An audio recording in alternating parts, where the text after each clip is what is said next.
होलिका दहन की पवित्र अग्नि में डालें ये चीज़। होलिका दहन की पवित्र अग्नि में सूखा नारियल डालना शुभ माना जाता है। इसमें गेहूं की बालियां, गोबर के उपले और काले तिल के दाने अर्पित करें। ऐसा करने से जीवन के सभी कष्टों से मुक्ति मिलती है। धन लाभ के लिए होलिका दहन में चंदन की लकड़ी अर्पित करें। कारोबार में लाभ और रोजगार के लिए होलिका दहन में पीली सरसों चढ़ाएं। होलिका दहन में अक्षत और ताजे फूल भी जरूर अर्पित करें। होलिका को साबुत मूंग की दाल, हल्दी के टुकड़े और गाय के सूखे गोबर से बनी माला अर्पित करें। अच्छे स्वास्थ्य के लिए होलिका दहन की पवित्र अग्नि में काले तिल के दाने अर्पित करने चाहिए। होलिका दहन 2025 का मुहूर्त। हिंदू पंचांग के अनुसार होलिका दहन 13 मार्च को होगा। इसे छोटी होली के नाम से भी जाना जाता है। होलिका दहन करने का शुभ मुहूर्त 13 मार्च को रात 11:26 से लेकर रात 12:30 तक है। होलिका दहन 2025 का पूजा मंत्र है ओम नृसिंहाय नमः। अनेन अर्चनेन होलिकाधिष्ठात्री देवता प्रीत्यंताम नमः।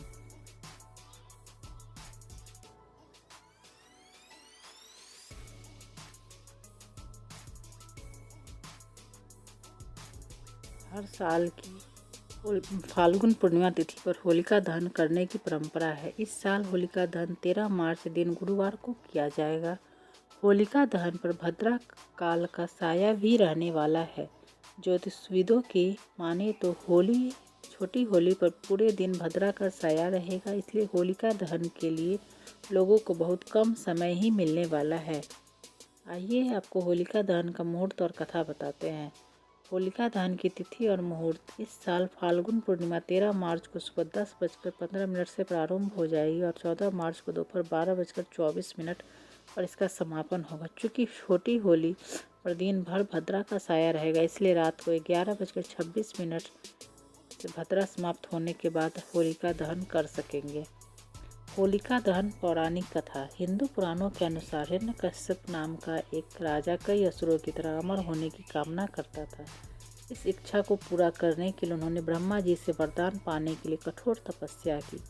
प्रसन्न होकर ब्रह्मा जी ने हिरण्यकश्यप को वरदान स्वरूप उसकी 5 इच्छाओं को पूरा किया कि वह ब्रह्मा द्वारा बनाए गए किसी भी प्राणी के हाथों नहीं मरेगा, ना ही वह दिन या रात को मरेगा। किसी भी हथियार से पृथ्वी पर या आकाश में अंदर या बाहर नष्ट नहीं होगा। पुरुषों या जानवरों, देवों या असुरों द्वारा नहीं मरेगा। वह अप्रतिम है कि उसके पास कभी न खत्म होने वाली शक्ति हो और वह सारी सृष्टि का एकमात्र शासक हो। वरदान प्राप्ति के बाद हिरण्यकश्यप ने अजय महसूस किया। जिस किसी ने भी उसके वर्चस्व पर आपत्ति जताई, उसने उन सभी को दंडित किया और मार डाला। हिरण्यकश्यप का एक पुत्र था प्रहलाद। प्रहलाद ने अपने पिता को एक देवता के रूप में पूजने से इनकार कर दिया। उसने विष्णु में विश्वास करना और उनकी पूजा करना जारी रखा। प्रहलाद की भगवान विष्णु के प्रति आस्था ने हिरण्यकश्यप को क्रोधित कर दिया और उसने प्रहलाद को मारने के लिए कई प्रयास किए, जिनमें से सभी असफल रहे। इन्हीं प्रयासों में एक बार राजा हिरण्यकश्यप की बहन होलिका ने प्रहलाद को मारने के लिए अपने भाई का साथ दिया। विष्णु पुराण के अनुसार होलिका को ब्रह्मा जी से वरदान में ऐसा वस्त्र मिला था जो कभी आग से जल नहीं सकता था।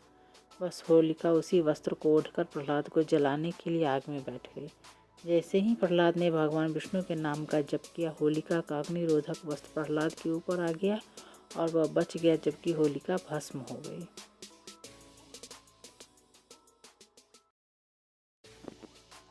होलिका दहन के दिन करें ये काम। होलिका दहन में गूलर, नीम या अरंड के पेड़ की सूखी लकड़ियाँ को जलाएं। इस दिन सुखी वैवाहिक जीवन के लिए राधा कृष्ण की पूजा करना बेहद शुभ माना गया है।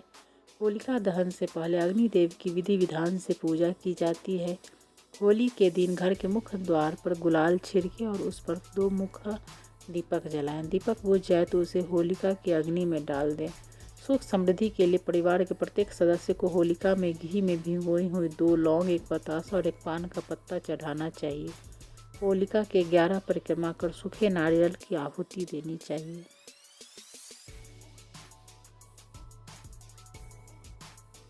होलिका दहन के दिन ये 4 महा उपाय करने से पैसे की समस्या होगी दूर, मिलेगा माता लक्ष्मी का आशीर्वाद।